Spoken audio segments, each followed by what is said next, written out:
Hey, this is Matt Wenning at winningstrength.com, and today we're going to talk about the most influential people in my lifting career. Now, you may not be able to get to these exact people. Obviously, the same timeline is going to be different. I'm not saying to go and emulate what I did, but what I'm saying is that be around successful people. So let's get into it.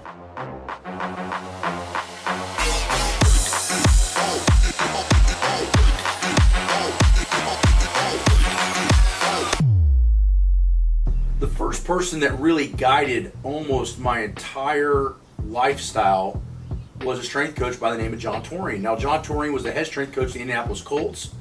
He worked with Peyton Manning and a lot of other people, and I believe he was one of the longest tenured strength coaches at one team ever. I want to say somewhere between 96, 97, all the way to like 2013 for one team, right? With multiple coaching staff changes, that's pretty impressive. Point being is, John Torine, I go down and sit down and I do a job shadow with him, and he asked me, hey Matt, what do you want to do? And I'm like, well, I want your job. And he laughs, because I'm like 18 years old at the time. So keep in mind, where I grew up, I was only 40 minutes away from the Indianapolis Colts training facility. And that really guided me, because John Torine, instead of kind of laughing at me and not giving me any information on how to become more successful and possibly have a job like him, he gave me the blueprint of what I needed to do. He goes, look, it's a big advantage. You're a big, strong kid, because at this time I was only just getting into competitive lifting. I'd only been competitively lifting for a handful of years. I was really good in the state, but I wasn't nationally ranked or anything yet. So I thought, in my city, I'm a big guy. I'm a big, strong guy. And that's what I thought it took to be a strength coach, which was only partially true. John Torine sets me down and is like, well, if you want this kind of job, the bare minimum degree you're going to have is a master's. And I tell this to all of my people that come in here all the time for internships or seminars, is like, look, you got to push your education. And the reason is because one day you're going to be sitting around people that want you to feel like they're your equal and vice versa. So if you come in and you just graduated high school and all you are is a strong guy, right, then what the big thing is like, you don't have the same education level they do, so they can't put you in the same ballpark or what I call like the same card playing table. So when I walk in and talk to fire chiefs and I have a master's degree, it holds a lot more respect, even though I have all these lifting records. The point is John Torine told me, hey, the lifting stuff's cool, but you need to have a higher education. So that sent me home with a battle plan to get a master's degree, which was 6 years in the making. The next person that was a super big influence was Louie Simmons. Even though Louie Simmons and I don't talk anymore, we were really, really tight from about 1999 to almost 2008. And the amount of things that I learned and also how to apply them by Louie Simmons was not only revolutionary for my thought process, but for thousands of people, including pro strength coaches across the world. Now, the funny thing is that Louie, all he did was open up a fucking book. I mean, the problem was all that information for everyone was all available, but he was the one that actually took it and implemented it and applied it. So the point is that Louie Simmons, and I'm not taking away Louie Simmons' clout as far as having some of the strongest guys in the world, especially at that time, and those types of things. But my point is that he learned and taught me to go and read and apply knowledge right when I was just starting to get into school. So I'm coming back home, to Muncie at Ball State with all of this information on how the Soviets trained and max effort method and speed work. Nobody taught me any of that, and I'd already been lifting for 6 or 7 years. So my application to strength training became completely different after talking to Louie and all the original guys like George Halbert, 12-time world record holder in the bench, Kenny Patterson, Dave Tate at Elite FTS. They were all there and still somewhat in their prime when I was coming through. So the point is that this thing that we use as conjugate and take for granted now was becoming actually an art form from Louie Simmons and applied to actually powerlifting, where it actually came from Olympic lifting.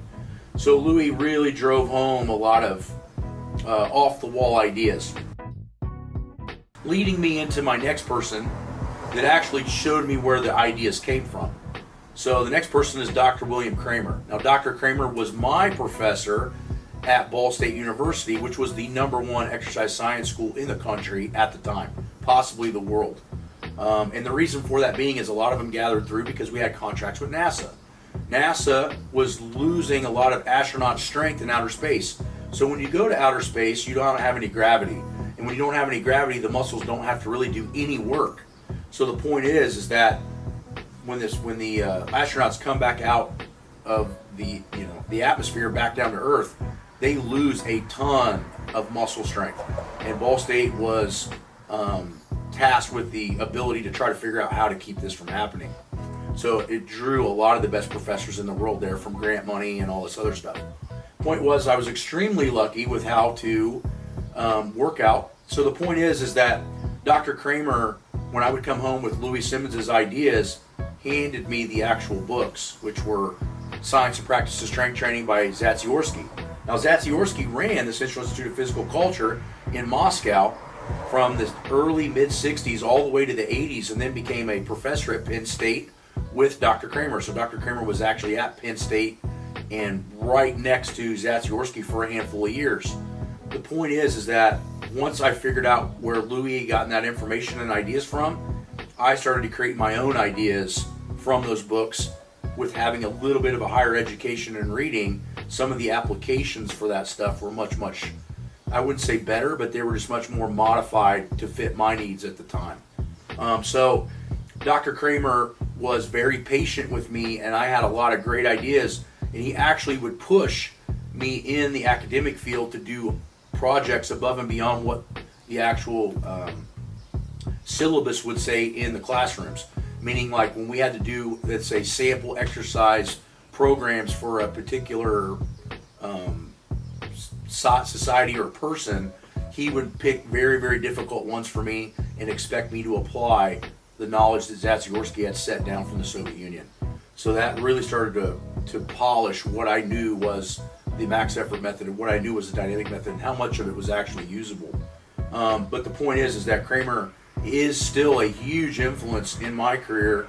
And if you go look up Dr. Kraemer, you're going to find that he's been in, I want to say, at least 750 publications and been co-author of some of the most in-depth and important strength conditioning books ever created. So Dr. Kraemer was another one that was huge. The next one was a PhD student under Dr. Kraemer named Scott Mazzetti. Scott Mazzetti was one of those guys that was still young enough at the time to train his ass off and was super intrigued by what we were doing with the powerlifting team. So he would come down and watch what we were doing, and he would figure out maybe some studies that we could try, whether they be either published or just for shits and giggles. But the point was Mazzetti was one of the first guys that I had in class that really started to push me out of my comfort zone and make me learn more things that I never thought I would learn.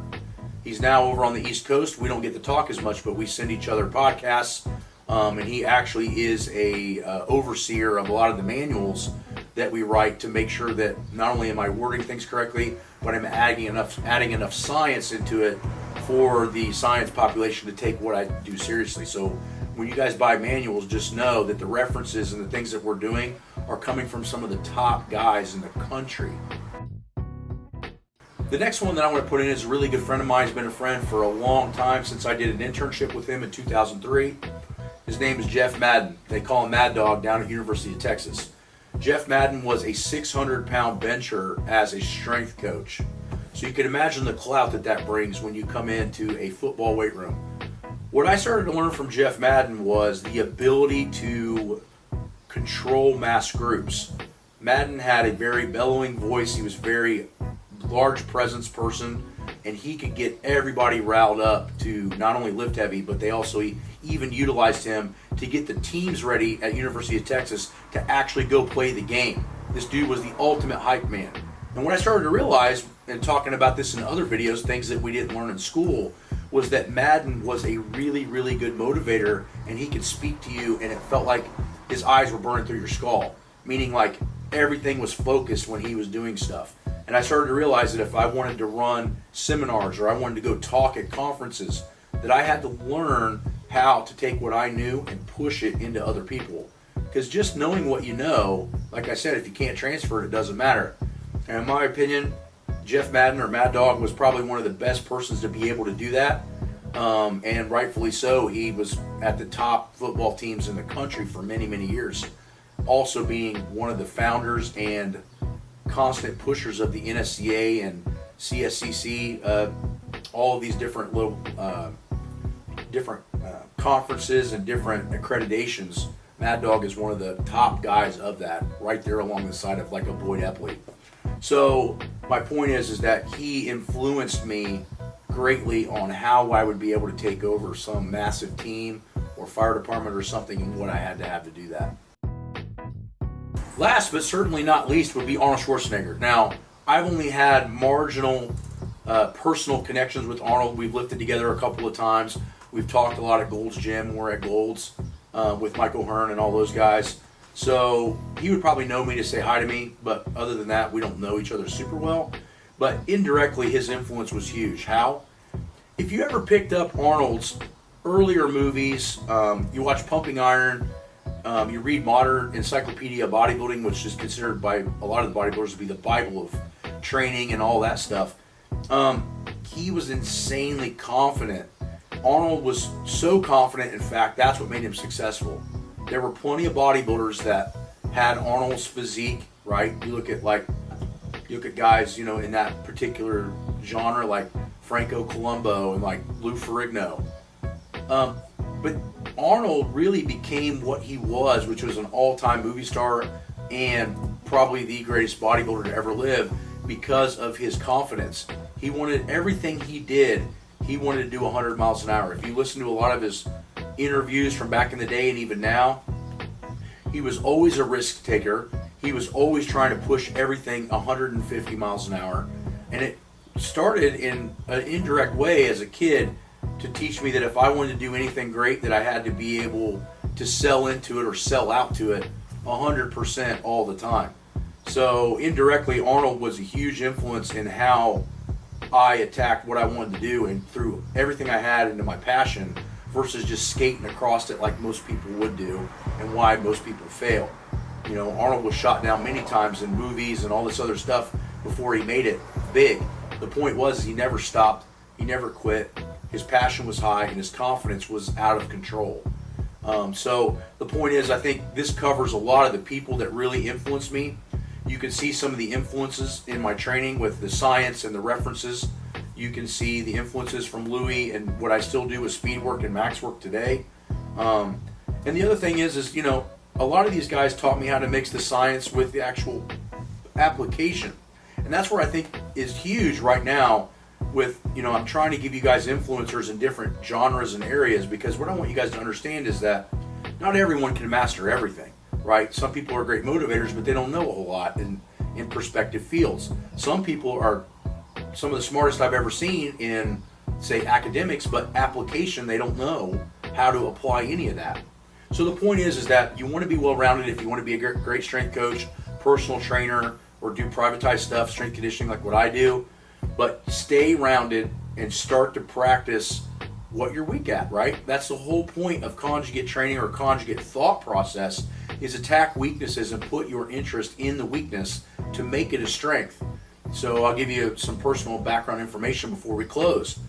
I knew a lot about working out, but I didn't have that personality until I started working in weight rooms in college, right? And once that developed, the confidence to talk, the confidence to have those things, then what ended up happening is it ballooned into something that it is today. So the point is, I wasn't afraid of what I needed to work on ever. I was ready to drive 3 hours away and train with guys that were stronger. I was ready to go into classes where I knew I wasn't the smartest person. And with all those particular trials and tribulations, I came out stronger every time.